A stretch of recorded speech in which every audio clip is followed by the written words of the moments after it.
தந்தி டிவியை உங்கள் cable TV ஆபரேட்டரிடம் இலவசமாக கேட்டு பெறுங்கள்.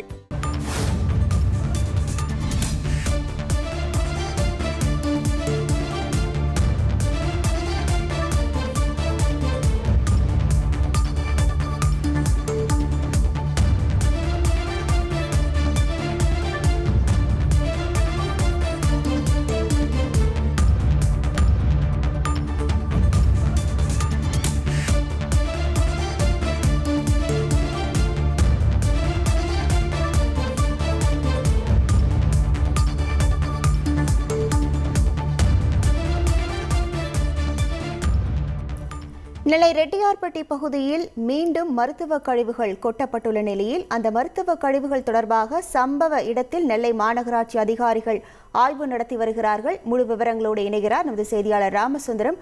வணக்கம் ராமசுந்தரம். தற்போது நெல்லை மாநகராட்சி அதிகாரிகள் எவ்வளவு பேர் அங்க வந்திருக்காங்க, என்ன மாதிரியான விசாரணை நடைபெற இருக்கிறது, முழு விவரங்கள்? அதாவது நெல்லை மாநகராட்சியை ஒட்டியுள்ள ரெட்டியார்பட்டி ராஜகோபாலபுரம் இடையே உள்ள பகுதியில ஒரு காட்டு பகுதியில இந்த மருத்துவ கழிவுகள், அதாவது காலாவதியான மருந்து பாட்டில்கள், டானிக் உள்ளிட்ட மருத்துவ கழிவுகள் அதிக அளவில் குற்றப்பட்டிருந்தது. இந்த விவகாரம் தொடர்பான செய்தி நம்ம வெளியிட்ட நிலையில தற்போது மாநகராட்சியுடைய நல அலுவலர் ராணி தலைமையிலான அதிகாரிகள் சம்பவ இடத்தில் ஆய்வு மேற்கொண்டு உடனடியாக அந்த கழிவுகளை அப்புறப்படுத்துவதற்கான நடவடிக்கைகளை மேற்கொண்டிருக்கிறார்கள்.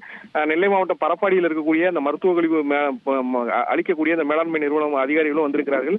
இங்கிருந்து உடனடியாக அந்த கழிவுகள் அனைத்தும் அப்புறப்படுத்தப்பட்டு அந்த பரப்பாடி பகுதிக்கு கொண்டு செல்லப்பட்டு இங்கிருந்து அதை அளிப்பதற்கான பணிகள் நடந்து கொண்டிருக்கிறது. தூய்மை பணியாளர்கள் மூலம் அந்த கழிவுகள் அனைத்துமே அப்புறப்படுத்தி லாரிகள் மூலம் கொண்டு செல்வதற்கான அந்த ஏற்பாடுகளும் செய்யப்பட்டிருக்கிறது. தற்போது இந்த கழிவுகள் அப்புறப்படுத்துவதற்கான பணிகளானது நடைபெற்று வருகிறது.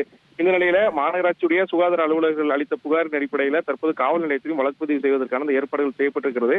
வழக்கு பதிவு செய்த பின்னர் இது யார் இங்கு வந்து கொட்டின நபர்கள் குறித்தான நடவடிக்கை தொடர்பான அடுத்தடுத்த கட்ட தகவல்கள் வெளியிடப்படும் என மாநகராட்சி தரப்பில் தெரிவிக்கப்பட்டிருக்கிறது.